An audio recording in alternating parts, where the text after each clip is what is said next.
Good morning dear students. अपन बात कर रहे थे फिनॉल प्रिपरेशन की, और फिनॉल प्रिपरेशन में लगभग सारे मेथड्स अपन ने कर लिए थे। अब अपन दो मेथड्स और बचे हैं, उनके बारे में बात करेंगे और फिर अपन इसकी फिजिकल प्रॉपर्टीज पढ़ेंगे। तो देखिए, by oxidation of the reagent under roasting process. Roasting process जो है थोड़ा सा साइंटिफिक नेम पे है, तो ये अक्सर आ जाता है, तो आप लोगों को पता होना चाहिए। By oxidation of the reagent में यदि अपन बात करें तो द रिएजेंट ले लेंगे।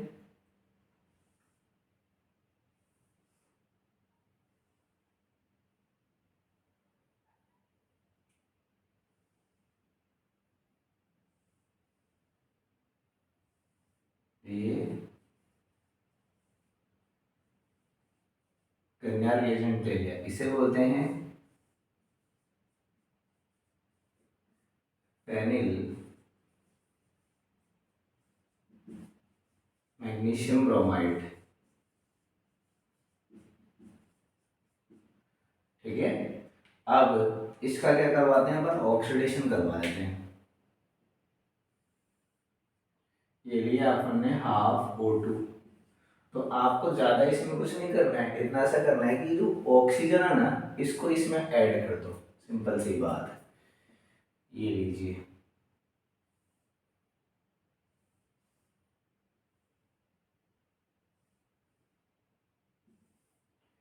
यहाँ हमने ऑक्सीजन को ऐड कर दिया।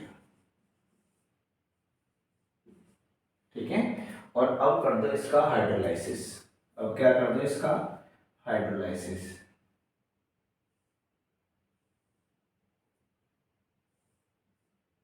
ये HOH कर दिया। देखो यहाँ से ये बॉन्ड ब्रेक होगा। ठीक है, तो यहाँ से ये बॉन्ड ब्रेक होगा, तो ये पॉजिटिव, ये नेगेटिव, ये नेगेटिव, ये पॉजिटिव। तो इसके नेगेटिव से उसके पॉजिटिव को जोड़ दो, और उसके नेगेटिव से इसके पॉजिटिव को जोड़ दो। तो यहाँ पर सिंपल सा है कि एक तो ये बन जाएगा फिनॉल,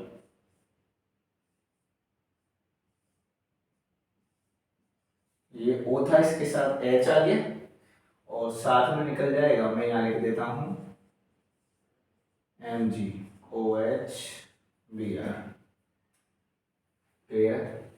ये है गर्नियर रिएजेंट से हम फिनॉल कैसे बनाते हैं। वापस समझा रहा हूँ, गर्नियर रिएजेंट यानी फेनिल मैग्नीशियम ब्रोमाइड लिया, ऑक्सीजन लिया, और अपन ने इसको इसमें ऐड करवा दिया। फिर यहाँ पर हाइड्रोलाइसिस करेंगे, जल अपघटन करेंगे, तो यहाँ से ये बॉन्ड ब्रेक हो जाएगा और MgBrOH के साथ चले जाएगा और H के O के साथ आ जाएगा, तो फिनॉल बन जाएगा। ठीक है, अब हम आगे देखते हैं। बाय रॉशिंग प्रोसेस साइंटिफिक नेम है, तो थोड़ा सा अपन को ध्यान में रखना है। मैं इसमें पहले आपको रिएजेंट बता रहा हूँ क्या क्या लेंगे। देखिए, सबसे पहले तो हमको इसमें लेना है ऑक्सीडेशन के लिए हाफ O2 ले लेंगे, पहली चीज। दूसरी चीज आप इसमें लोगे CO2 Cl2 ले लोगे। तीसरा आप इसमें लोगे FeCl3, और चौथा आप इसमें लोगे SiO2 प्लस हीट। क्लियर, ये चीजें अपन जो है इसमें लेंगे। तो देखिए कैसे करते हैं इस रिएक्शन को। सबसे पहले हम क्या करेंगे, बेंजीन ले लिया अपन ने। यहां से स्टार्ट करते हैं क्योंकि अपन को जगह जो है ना वो कम पड़ेगी। ये अपन ने लिया बेंजीन।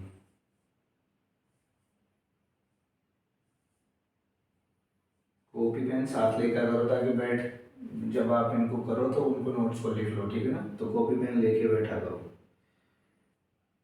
यहाँ पर अपन ने लिया सबसे पहले HCl। यहाँ पर HCl और मेंशन करेंगे इसके साथ, HCl ले लें। तो ये HCl ले लिया और हाफ O2 ले लिया। ठीक है, तो यहाँ से देखो क्या होगा, ये बॉन्ड, ये H और Cl का बॉन्ड ब्रेक होगा। समझो इस बात को, यहाँ से ये बॉन्ड ब्रेक होगा और यहाँ से ये बॉन्ड ब्रेक होगा। तो Cl तो यहाँ चले जाएगा, क्योंकि ये जो है ना ये यहाँ ले लेगा इसको, तो इस पर जो है पॉजिटिव आ जाएगा ये यहाँ जाएगा, ठीक है। तो यहाँ देखो क्या निकलेगा, एक H, दो H और O, तो ये बन गया I-H2। अब बचा कौन, Cl, तो यहाँ चले जाएगा, यानी अपन को इसमें मिलेगा क्लोरोबेंजीन।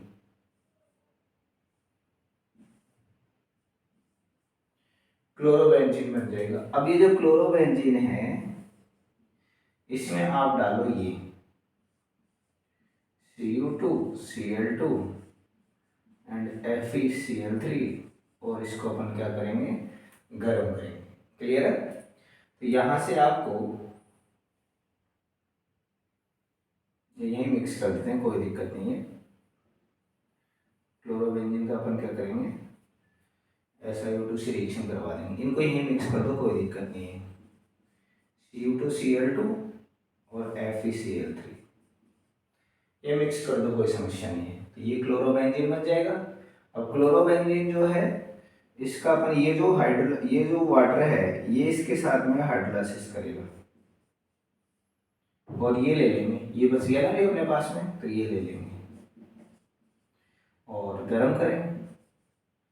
यहाँ पर बन जाएगा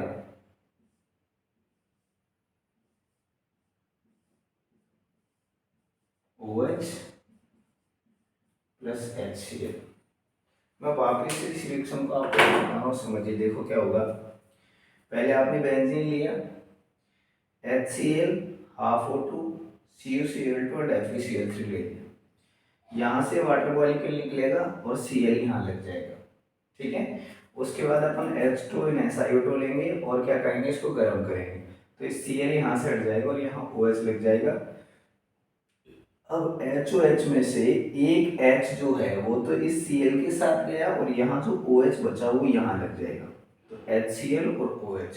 तो ये दो प्रोसेस थे फिनॉल के जो रह गए थे, आप फटाफट इनको लिखे फिर अपन आगे बढ़े।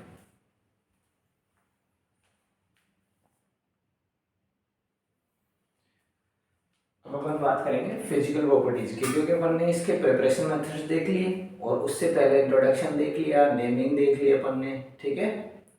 और अपन ने इसके जो नेमिंग है उसके सारे सिस्टम देख लिए थे। अब हम बात करेंगे फिजिकल प्रॉपर्टीज की। देखो फिजिकल प्रॉपर्टी फिनॉल की बहुत ज़्यादा इंपॉर्टेंट है, कभी कभी इनसे डायरेक्ट स्टेटमेंट बेस्ड क्वेश्चन आ जाता है। तो फिजिकल प्रॉपर्टी क्या होती है समझिए। पहली फिजिकल प्रॉपर्टी ये है, ये रहते हैं कलरलेस सॉलिड रहते हैं,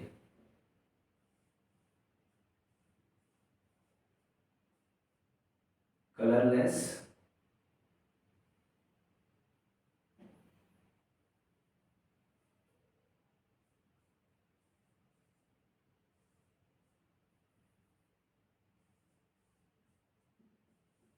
सॉलिड, लेकिन इनमें क्या है कि स्पेसिफिक स्मेल होती है। तो colourless solid with specific smell.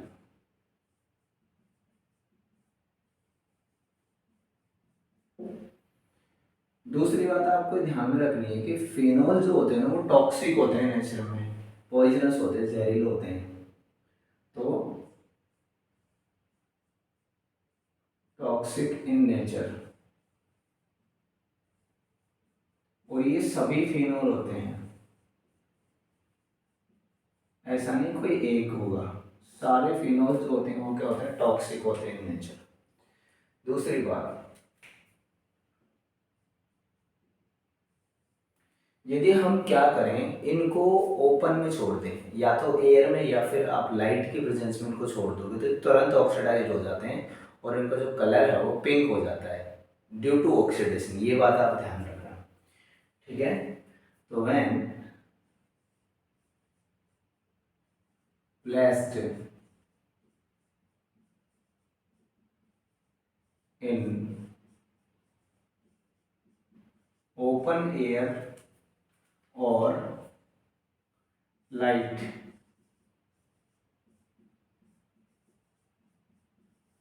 they get oxidized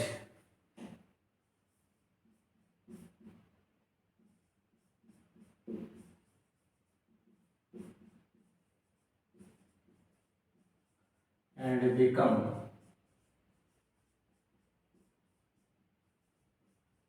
pink और रेड, या तो पिंक कलर के हो जाते हैं या रेड कलर के हो जाते हैं। ये बात आप लोगों को ध्यान में रखनी है। अब अगली बात इनमें ये ध्यान में रखनी है आपको, ये क्या करते हैं, इंटरमोलिकुलर हाइड्रोजन बॉन्डिंग करते हैं, अंत अणुक, ठीक है, इंटरमोलिकुलर हाइड्रोजन बॉन्डिंग करते हैं।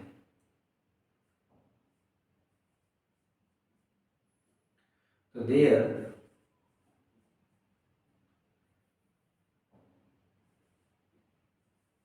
boiling points are high due to intermolecular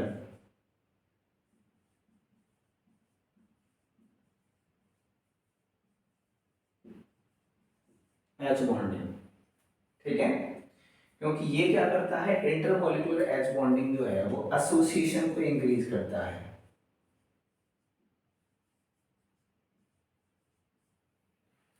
ठीक है। तो अब अपन को कैसे समझना है इसको, यहां देखिए,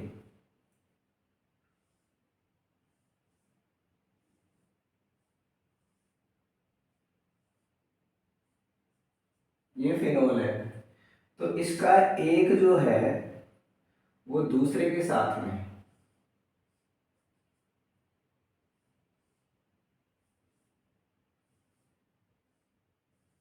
ये H बॉन्डिंग है,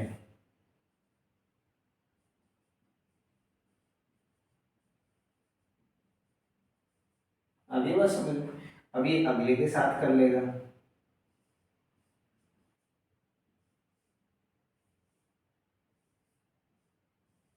ये अगले के साथ कर लेगा,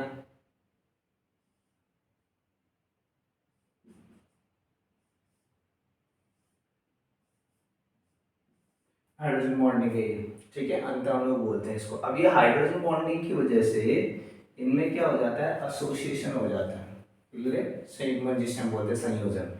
तो मॉलिक्यूल जो है ना वो हैवी हो जाता है, भारी हो जाता है, उसकी वजह से उसको ब्रेक करना थोड़ा मुश्किल हो जाता है। तो बॉइलिंग पॉइंट इनके क्या होते हैं, हाई होते हैं, किसकी वजह से, एच बॉन्डिंग की वजह से, लेकिन इनके मेल्टिंग पॉइंट जो होते हैं वो कम होते हैं, इस बात का आप ध्यान रखना। अब इसके बाद अगली बात अपन इसे बता सकते हैं,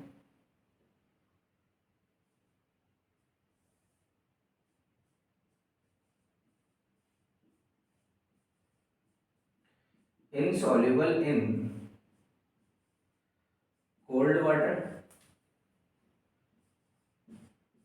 but soluble in organic solvent, ये बात आपको ध्यान में रखनी है, ठीक है। ये कोल्ड वाटर में तो क्या होते हैं, इनसॉल्युबल होते हैं, लेकिन ऑर्गेनिक सॉल्वेंट्स में क्या होते हैं, सॉल्युबल होते हैं। आप फटाफट इतना लिखे, फिर अपन और फिजिकल प्रॉपर्टीज पढ़ेंगे।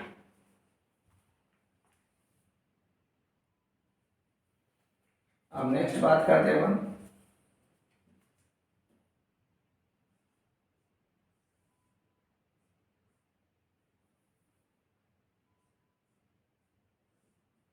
if number of OH groups increases, यदि OH ग्रुप्स क्या होंगे, इंक्रीज होंगे, तो क्या होगा, H बॉन्डिंग इंक्रीज होगी,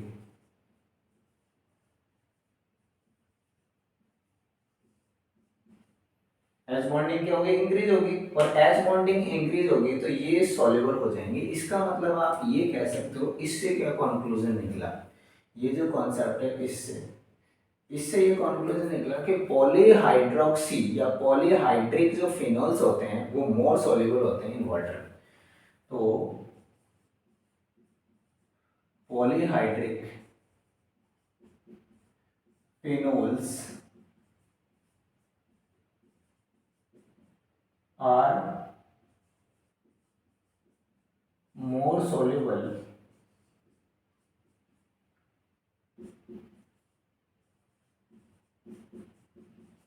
इन वाटर। क्यों, क्योंकि नंबर ऑफ H बॉन्ड्स क्या होंगे वहां पर, ज्यादा होंगे। अब एक बात आपको और ध्यान रखनी है, वो क्या है, यदि इनकी जो ऑर्थो पोजीशन पे उस पे कोई ऐसा ग्रुप आ जाए जो H बॉन्डिंग कर सकता है, जैसे if F negative COH NO2 and CHO, इनमें से कोई ग्रुप जो है वो कहाँ आ जाए, ऑर्थो पोजीशन पर।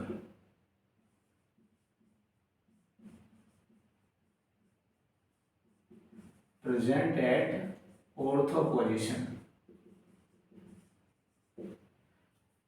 तो ऑर्थो पोजीशन पे दिया जाता तो ये क्या करेगा, इंट्रामोलिकुलर हाइड्रोजन बॉन्डिंग कर लेता है, यानी अंतराणविक हाइड्रोजन बॉन्डिंग कर लेता है। तो ये क्या करता है, इंट्रामोलिकुलर हाइड्रोजन बॉन्डिंग।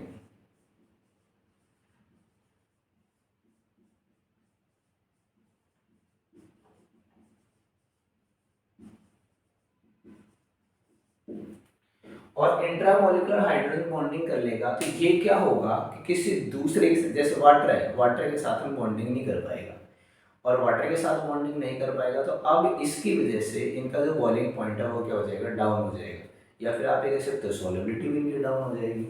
तो इंट्रामोलिकुलर एच बॉन्डिंग हो जाती है विच decrease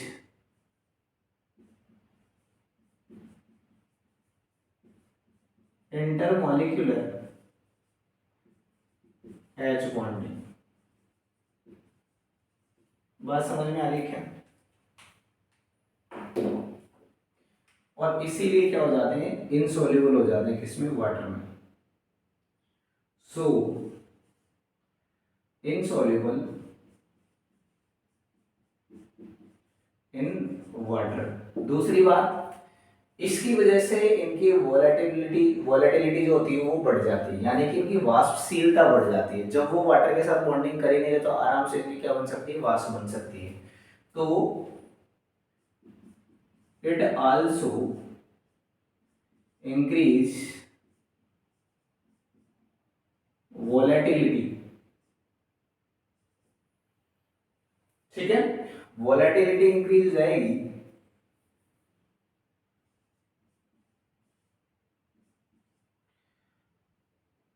which decrease boiling point due to increment of vapor pressure। अरे भाई सिंपल सी बात है कि यदि वो वाटर में सॉल्युबल है ही नहीं या कम सॉल्युबल है, उसके साथ बॉन्डिंग नहीं कर पा रहा क्योंकि उसकी खुद की बॉन्डिंग हो गई। अब खुद की बॉन्डिंग हुई तो वाटर में नहीं, कम घुलेगा, कम घुलेगा तो बॉन्डिंग उस वाटर के मॉलिक्यूल्स के साथ उसकी क्या है, कमजोर है। कमजोर है तो उसकी क्या बनेगी, वेपर इजीली बनेगी। वेपर इजीली बनेगी तो वेपर प्रेशर क्या हो गया, ज्यादा हो गया, और वेपर प्रेशर ज्यादा हो गया तो बॉइलिंग पॉइंट क्या हो गया, अपने आप ही कम हो गया। तो वोलेटिलिटी जो है वो क्या हो जाती है, उसकी इंक्रीज हो जाती है। अब एक एग्जांपल से इसको समझ सकते हो, जैसे आपके पास में है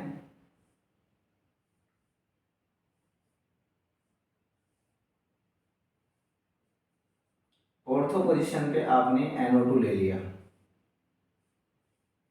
तो ये देखो इसके बीच में क्या हो गई, H बॉन्डिंग हो गई, यहाँ ये H बॉन्डिंग है।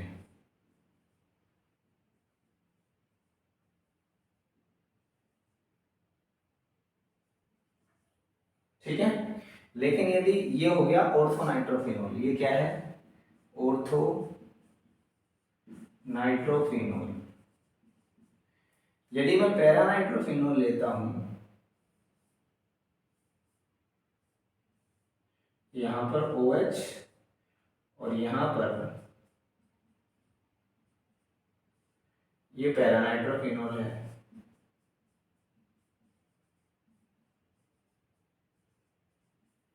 क्लियर? अब यहां क्या होगा, इसमें तो हो रही है, इसमें कौन सी होगी, इसमें होगी intramolecular hydrogen bonding, intramolecular H bonding. इसमें कौन सी होगी, इंटरमोलिकुलर हाइड्रोजन बॉन्डिंग।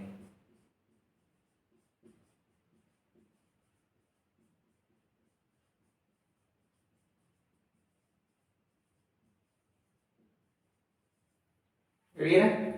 अब इसमें इंट्रामोलिकुलर हाइड्रोजन बॉन्डिंग हो रही है, इसका मतलब क्या होगा? इसका मतलब ये होगा कि इसका वेपर प्रेशर ज्यादा होगा, क्योंकि वोलेटिलिटी ज्यादा होगी।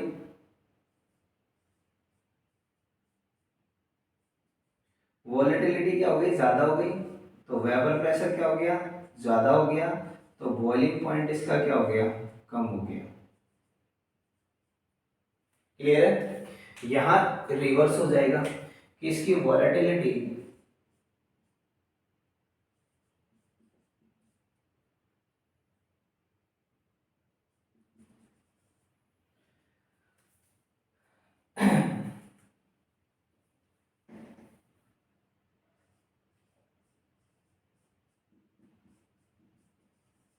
इसकी वोलेटिलिटी जो है वो इंक्रीज हो रही है, और इसकी वोलेटिलिटी क्या हो रही है? डिक्रीज हो रही है। तो वेपर प्रेशर क्या हो जाएगा? इसका डिक्रीज हो जाएगा। तो बॉइलिंग पॉइंट क्या हो जाएगा? इसका इंक्रीज हो जाएगा। तो यदि हम बॉइलिंग पॉइंट की बात करें तो इसका बॉइलिंग पॉइंट क्या होता है? कम होता है। किससे? पैरानाइट्रोफिनॉल से। तो ये बेस्ट एग्जांपल है किसका? इस चीज का। तो आपको ये बात ध्यान में रखनी है।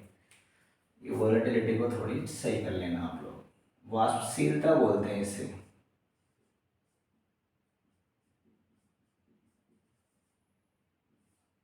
ठीक है, फटाफट इसे लिखें फिर अपन आगे बढ़ेंगे।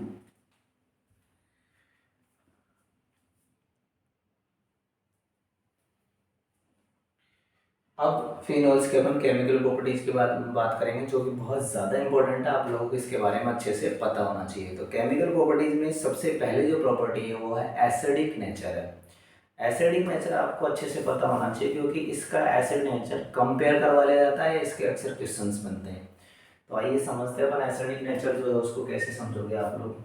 एसिडिक नेचर की मैं स्ट्रेंथ जो है आप लोगों को लिख रहा हूँ, वो पहले तो आपको याद रखनी है कि एसिडिक नेचर जनरली आपको कैसे ध्यान रखना है।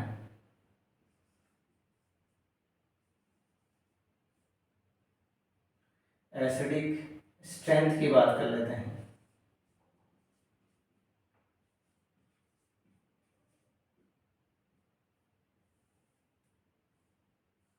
एसिडिक स्ट्रेंथ एक्चुअल में आप कैसे पता लगाओगे, ये थोड़ा सा आपको ऑर्डर ध्यान में रखना है। सबसे पहले आपको लिखना है कार्बोक्सिलिक एसिड।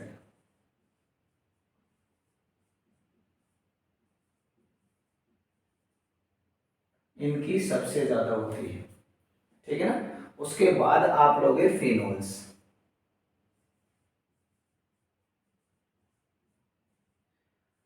फिर इसके बाद जो है वो मेथेनॉल आता है।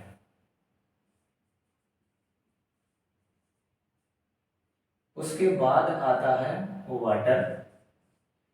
उसके बाद अदर एल्कोहल्स, और लास्ट में टर्मिनल एल्काइन। क्लियर है? तो यहां यदि मैं बात करूं एसिडिक स्ट्रेंथ में, यदि इनके के ए की वैल्यू अपन देखें तो के ए इसका जो होता है वो 10⁻⁻15 होता है। सॉरी 5, 10⁻⁵ होता है। 15 तो बहुत ज्यादा हो जाएगा। ये जो होते हैं फिनोल जो होते हैं वो 10⁻⁻10 की रेंज में होते हैं। फिर मैं वाटर की यदि बात करूं तो 10⁻14 होता है। और अल्कोहल की यदि बात करूं तो वो हो जाता है 10⁻18, यानी बेसिक नेचर में चले जाता है। तो ये इनकी एसिडिक स्ट्रेंथ का के ए की वैल्यू है। हमको पता है जिसका के ए ज्यादा होता है उसकी एसिडिक स्ट्रेंथ ज्यादा होती है। यहाँ लिख लेना, जिसका के ए ज्यादा होगा एसिडिक स्ट्रेंथ उसकी क्या होती है? ज्यादा होती है, यानी कि वो अच्छा एसिड होता है। कि ये क्या है? Acidic constant. जिसका एसिडिक कांस्टेंट अच्छा है उसकी एसिडिक स्ट्रेंथ यानी वो अच्छा एसिड है। तो ये देखिए इसके 10⁻⁵ है और इसके 10⁻18 है। क्लियर है?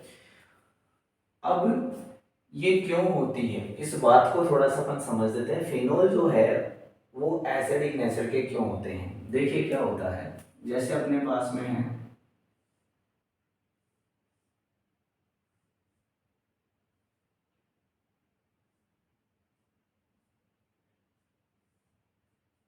ये है फिनोल। ठीक है, अब ये फिनोल जब डिसोसिएट होता है तो ये बनाता है फिनोक्साइड आयन।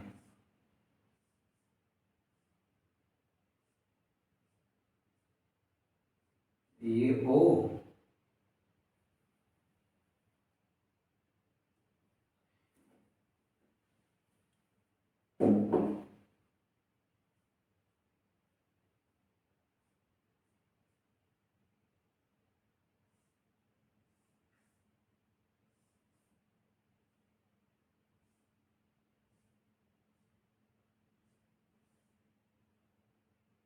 ये इस पे नेगेटिव चार्ज आ जाता है और प्लस H प्लस आयन निकल जाता है, माइनस यहाँ से H प्लस आयन हो जाता है। तो ये तो है फिनोल, ये तो क्या है, फिनोल है, और ये फिनोक्साइड आयन है।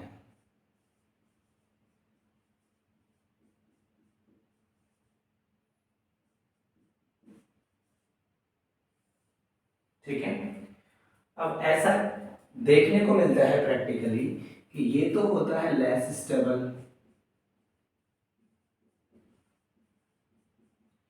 और ये होता है मोर स्टेबल।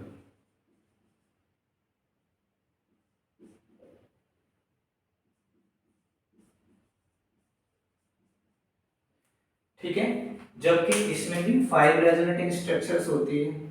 इसमें कितनी होती है, 5 रेजोनेटिंग स्ट्रक्चर्स होती है, और इसमें भी 5 रेजोनेटिंग स्ट्रक्चर्स होती है, यानी नंबर ऑफ रेजोनेटिंग स्ट्रक्चर दोनों में बराबर है, लेकिन फिर भी फिनोक्साइड ज़्यादा स्टेबल है और ये कम स्टेबल है। ठीक है, और फिनोक्साइड जितना ज़्यादा स्टेबल होगा उतनी ही देर तक सॉल्यूशन में आपको क्या मिलेगा, H प्लस मिलेगा। क्लियर है, और H प्लस मिलेगा इसका मतलब वो अच्छा एसिड है। ठीक है, तो ये ऐसा क्यों होता है, इस चीज को थोड़ा सा अपन समझते हैं रेजोनेंस की हेल्प से। यहाँ देखिए, इसका मैं रेजोनेंस बना रहा हूं। देखो ये जो है ये कहाँ जाएगा, इस पर, तो ये वाला जो बॉन्ड है ये कहाँ चले जाएगा, इस पर। ठीक है, तो यहाँ देखिए कैसी कंडीशन होती है, यहाँ डबल बॉन्ड OH और इस पर आ गया पॉजिटिव चार्ज, ये बॉन्ड यहाँ है और ये बॉन्ड यहाँ है और यहाँ ये कंडीशन हो गई। क्लियर है, अब अगली कंडीशन में क्या होगा कि ये जो है ये तो कहाँ आ जाएगा, यहाँ, और ये जो है ये कहाँ जाएंगे, यहाँ जाएंगे। ये हो गई हमारी फर्स्ट रेजोनेटिंग स्ट्रक्चर। अब देखिए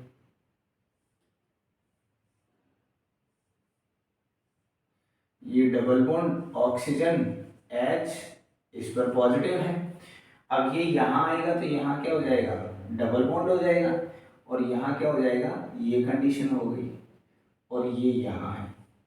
अब ये कहाँ जाएगा, यहाँ पर, तो ये माइग्रेट हो जाएगा यहाँ पर, इसको हम सेकंड मान लेते हैं। अभी ये स्ट्रक्चर्स चेंज होगी, लेकिन समझो हम इसको कैसे काउंट करेंगे, पहले मैं बना देता हूँ। ये हुआ, अगली कंडीशन में क्या होगा, ये डबल बॉन्ड, ये H, ये पॉजिटिव आ गया इस पर। ठीक है, तो यहाँ पर तो ये डबल बॉन्ड रहेगा ही, ये डबल बॉन्ड कहाँ आ जाएगा, यहाँ पर आ जाएगा, और यहाँ ये आ गया। ठीक है, अब ये कहाँ जाएगा, ये जाएगा यहाँ पर। ठीक है, तो ये वाला जो डबल बॉन्ड है ये वापस कहाँ चले जाएगा, अपनी पोजीशन में। ठीक है, तो ये हो गया थर्ड,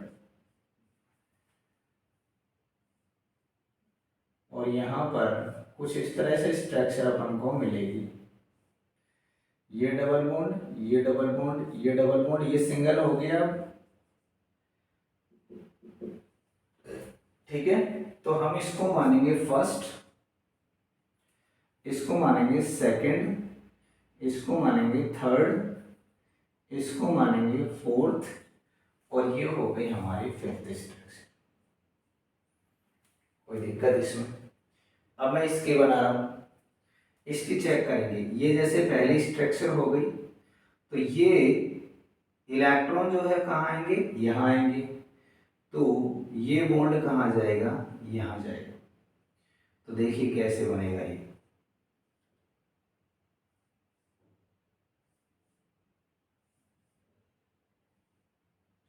यहाँ क्या आ गए, इलेक्ट्रॉन्स आ गए, यहाँ क्या आ गया, डबल बॉन्ड आ गया।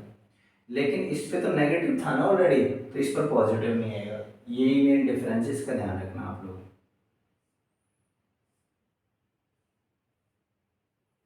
भाई यहाँ तो ऑक्सीजन पर कुछ भी नहीं था, इलेक्ट्रॉन था वो चले गया। यहाँ तो ऑलरेडी इस पर नेगेटिव है, तो ये इलेक्ट्रॉन यहाँ से जाएगा तो नेगेटिव खत्म हो गया, पॉजिटिव थोड़ी आएगा इस पे। बस ये डिफरेंस है मेन। अब क्या होगा, ये इलेक्ट्रॉन यहाँ जाएगा, ये पाई बॉन्ड यहाँ शिफ्ट हो जाएगा। ये हमको मिल गई सेकंड स्ट्रक्चर। इसमें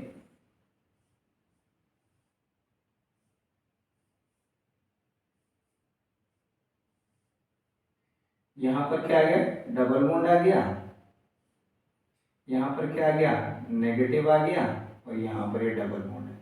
अब ये देखो, ये यहाँ जाएगा तो ये बॉन्ड यहाँ जाएगा, ये थर्ड स्ट्रक्चर होगी। कैसे बनेगी, बना के देख लेते हैं। ये ऑक्सीजन, और यहाँ पर अब नेगेटिव आ जाएगा, यहाँ पर डबल बॉन्ड और यहाँ पर डबल बॉन्ड। अब देखो ये यहाँ जाएगा तो ये बॉन्ड जो है वापस कहाँ चले जाएगा, अपनी पोजीशन में चले जाएगा। तो ये हो गई फोर्थ।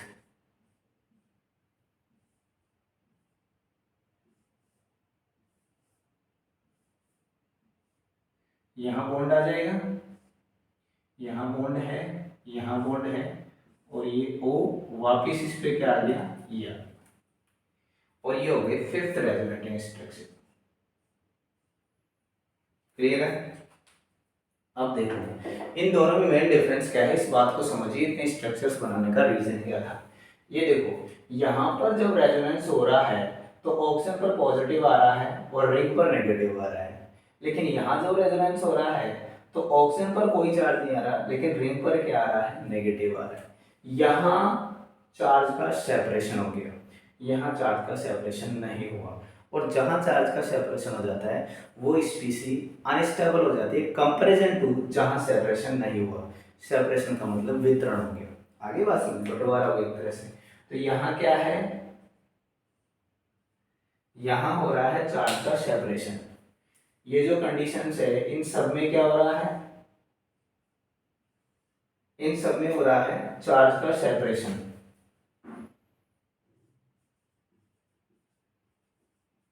चार्ज सेपरेशन,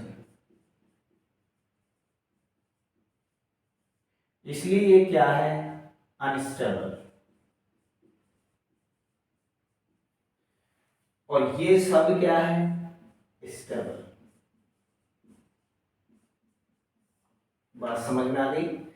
वो चार्ज सेपरेट कर रही है, वितरण हो रहा है चार्ज का, बढ़ रहा है चार्ज, यहाँ पॉजिटिव है या नेगेटिव है, इसलिए ये अनस्टेबल है। ये वाले resonance structure comparison to this stable तो ये भी है, लेकिन ये ज्यादा स्टेबल है, और जो ज्यादा स्टेबल है ज्यादा देर तक H प्लस देगा। क्लियर है। ये मेन रीजन है इसका एसिडिक होने का। फटाफट इसे देखें।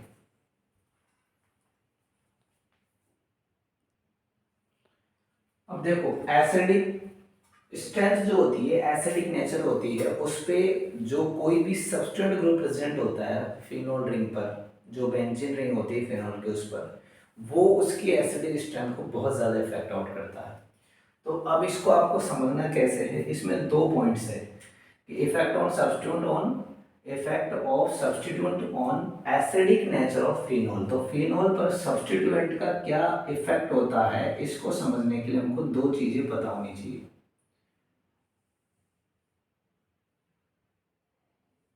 देखिए पहली कंडीशन है कि minus I and minus M groups, ठीक है, और ये होते हैं इलेक्ट्रॉन विड्रॉइंग ग्रुप। ये होते हैं इलेक्ट्रॉन विड्रॉइंग ग्रुप होते हैं, यानी ये क्या करते हैं, वहां से इलेक्ट्रॉन निकाल लेते हैं, ये होते हैं electron withdrawing group.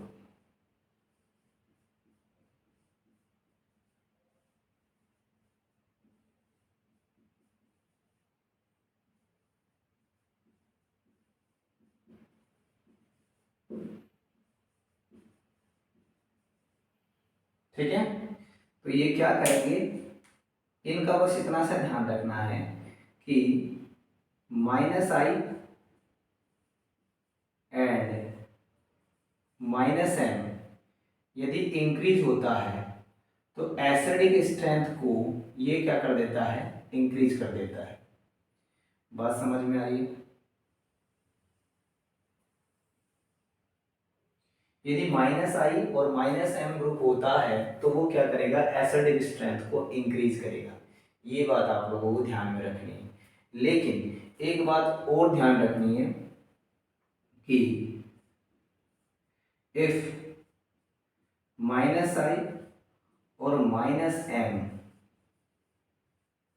group is present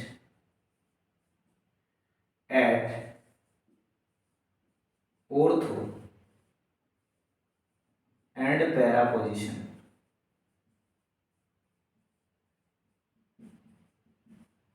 ortho और पैरा पोजीशन पर यदि होंगे तो ये इफेक्ट और ज्यादा होता है, देन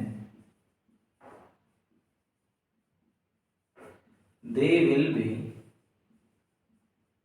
more effective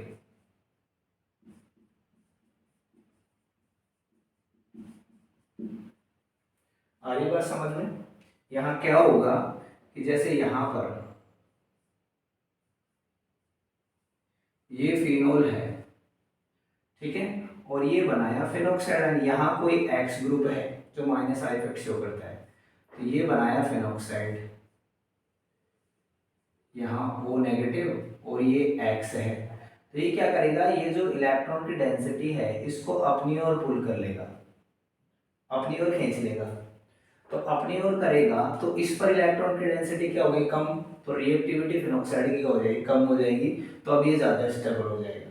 तो यहाँ स्टेबिलिटी क्या हो जाती है, स्टेबिलिटी इंक्रीज हो जाती है, तो एसिडिक स्ट्रेंथ भी क्या हो जाती है, इंक्रीज हो जाती है।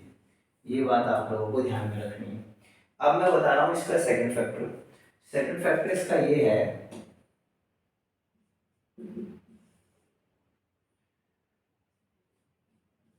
If +I and +M are present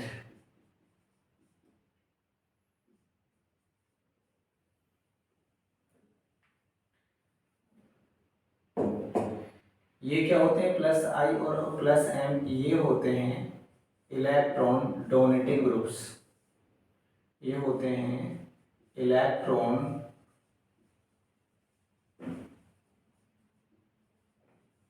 donating groups. ये क्या करेंगे, उस पर इलेक्ट्रॉन की डेंसिटी और इंक्रीज कर देंगे, जैसे मैंने कहा, इसीलिए ये क्या करेंगे, एसिडिक स्ट्रेंथ जो होती है उसको रिड्यूस कर देते हैं। ठीक है, तो यहां आप ऐसे भी लिख सकते हो इसको, देखो यहां से लिख सकते हो, acidic strength is directly proportional to -I -M -R, और यहां आप लिख सकते हो acidic strength inversely proportional to +I +M +R। Clear है? ये जो चीजें हैं आप लोगों को ध्यान में रखनी है।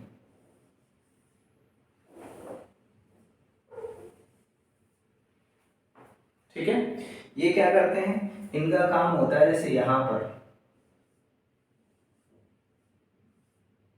ये OH है, यहां हमने क्या लगा रखा है, +M ग्रुप लगा रखा है, जैसे मैंने लगा दिया CH3, तो अब ये जो बनेगा ये O नेगेटिव और यहाँ CH3 है, ये क्या कर रहा है, ये इलेक्ट्रॉन देगा इधर, इधर देगा तो इस पर इलेक्ट्रॉन डेंसिटी इंक्रीज होगी, यानी यहाँ इलेक्ट्रॉन की डेंसिटी इंक्रीज रहेगी, और इलेक्ट्रॉन की डेंसिटी इंक्रीज जाएगी तो इसकी स्टेबिलिटी रिड्यूस हो जाएगी, तो एसिडिक स्ट्रेंथ अपने आप ही क्या हो जाएगी, रिड्यूस हो जाएगी। आगे बात समझ में, ये क्या करेगा यहाँ पर, ये यहाँ इलेक्ट्रॉन की डेंसिटी बढ़ा देगा फेनोक्साइड पर, तो इसकी स्टेबिलिटी डाउन हो जाएगी क्योंकि ये तो पहले से नेगेटिव है, और नेगेटिव बढ़ा देगा तो स्टेबिलिटी डाउन हो जाएगी, तो अपने आप ही ये क्या करेगा, सॉल्यूशन में से H+ को वापस ले लेगा, तो एसिडिक स्ट्रेंथ क्या हो जाएगी, इसकी डिक्रीज हो जाएगी। फटाफट इसे लिखें, फिर अपन आगे बढ़ेंगे, इसको कुछ क्वेश्चंस करेंगे।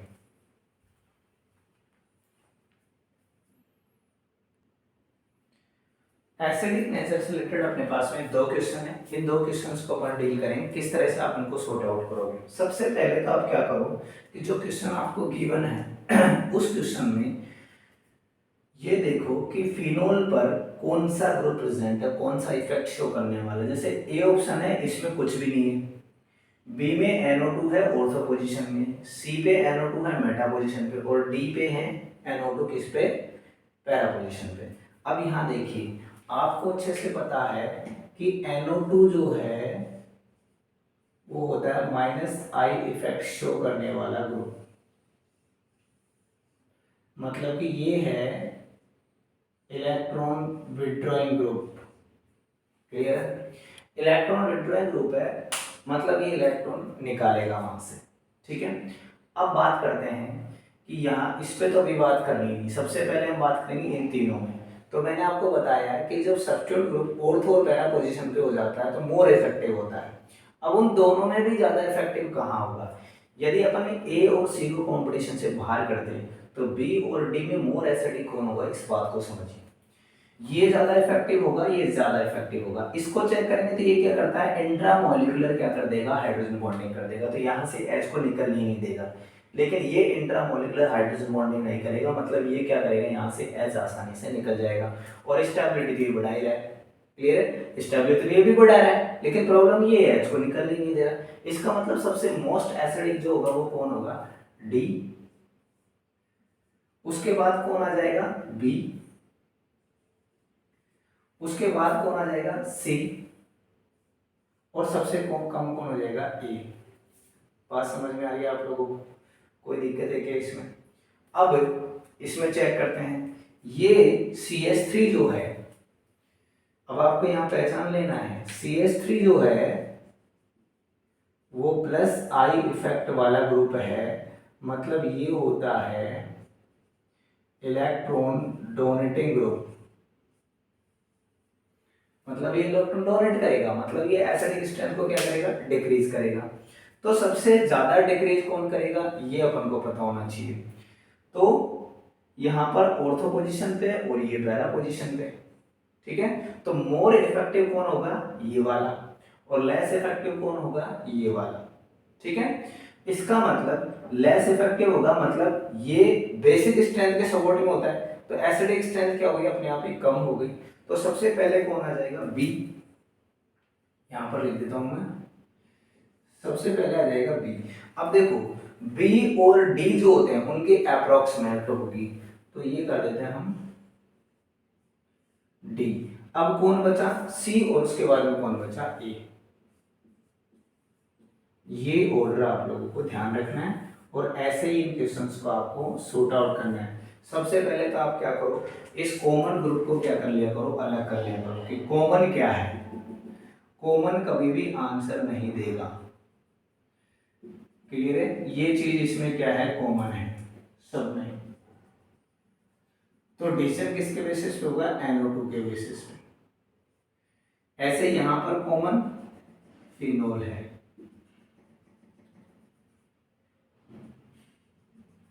यहां पर कॉमन कौन है, फिनोल है, तो डिसीजन किसके बेसिस पे होगा, CH3 के बेसिस पे। आगे की बात समझ, फटाफट आप इसे लिखें, फिर अपन आगे बढ़ेंगे।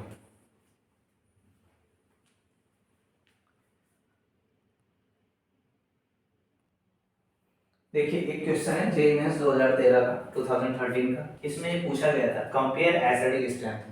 आपको बिल्कुल भी इसमें टेंशन नहीं लेनी थी, पहले तो डिसाइड कर लेना था कि इनमें ये ग्रुप्स जो है वो कौन सा इफेक्ट शो करते हैं। मैंने आपको बताया था कि सबसे पहले तो कॉमन चीज जो है उसको आप क्या कर लो, सेलेक्ट कर लो। क्लियर है, ये कॉमन है, तो इससे तो कोई मतलब है ही। आंसर कौन देगा? आंसर देगी ये स्पीसीज। यहाँ CH3 है, यहाँ OCH3 है, यहाँ NO2 है और यहाँ Cl है। ये होती है प्लस आई, ये भी होता है प्लस आई, या हम इसको बोल सकते हैं प्लस M। उसके बाद में ये माइनस M और ये माइनस आई। अब आपको एक बात ध्यान में रखनी है, M जो होता है वो डोमिनेंट होता है I पर। क्लियर है? अब देखिए D है और C है, इन ये तो बाद में आएंगे क्योंकि एसिडिक प्लस आई और माइनस एम प्लस माइनस आई और माइनस एम के डायरेक्टली प्रोपोर्शनल होता है। तो अब इन दोनों में पहले हमको डिसाइड करना है कि सी आएगा या डी आएगा। तो जैसा कि मैंने अभी आपसे कहा कि डोमिनेंट कौन होता है? एम होता है। इसका मतलब क्या आएगा? सबसे पहले सी आएगा, उसके बाद कौन आ जाएगा? डी आ जाएगा।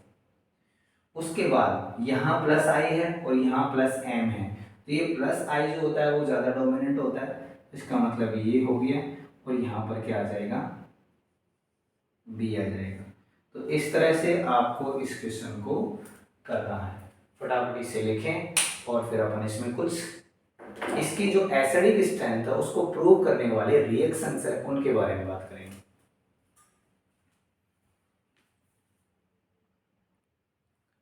तो देखते हैं कुछ रिएक्शंस। देखो रिएक्शंस जो है ना, यदि आपको एसिड और मेटल्स का बिहेवियर पता है तो आप ये रिएक्शंस कर सकते हो, कोई बड़ी बात नहीं। एसिड बेस का, एसिड मेटल्स का बिहेवियर है तो कोई समस्या नहीं है। देखो जैसे मैंने क्या किया यहाँ पर 2 मोल्स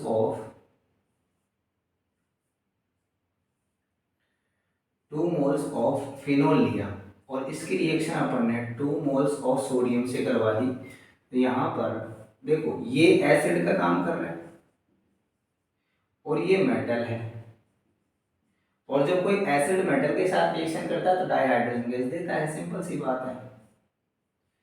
तो ये बना देगा एक तो सोडियम फिनॉक्साइड और डाइहाइड्रोजन गैस, ये बन गया सोडियम फिनॉक्साइड है।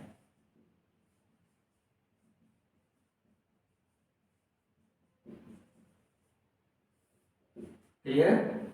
यदि मैं बात करूं कि इनकी बेस के साथ रिएक्शन करवाएंगे तो ये खुद एसिड है, बेस के साथ रिएक्शन करेंगे तो न्यूट्रलाइजेशन रिएक्शन होगी। देख लीजिए ये फिनोल है, इसके अपन ने रिएक्शन करवाई NaOH के साथ में, तो ये OH इस H के साथ मिलकर वाटर मॉलिक्यूल बना लेगा, तो वाटर मॉलिक्यूल बन गया और ये सॉल्ट बन जाएगा, सोडियम फिनॉक्साइड। तो ये हो गए न्यूट्रलाइजेशन रिएक्शन। तो इस तरह से रिएक्शन देता है। तो फटाफट इसे लिखें और अब तक चैनल को सब्सक्राइब नहीं किया तो करें, बेल आइकन को ऑन कर ले ताकि आने वाले जो वीडियोस हैं उनके बारे में आपको पता चल सके और ज़्यादा से ज़्यादा बच्चों को शेयर करें। आज का लेक्चर हम यही ख़त्म करते हैं।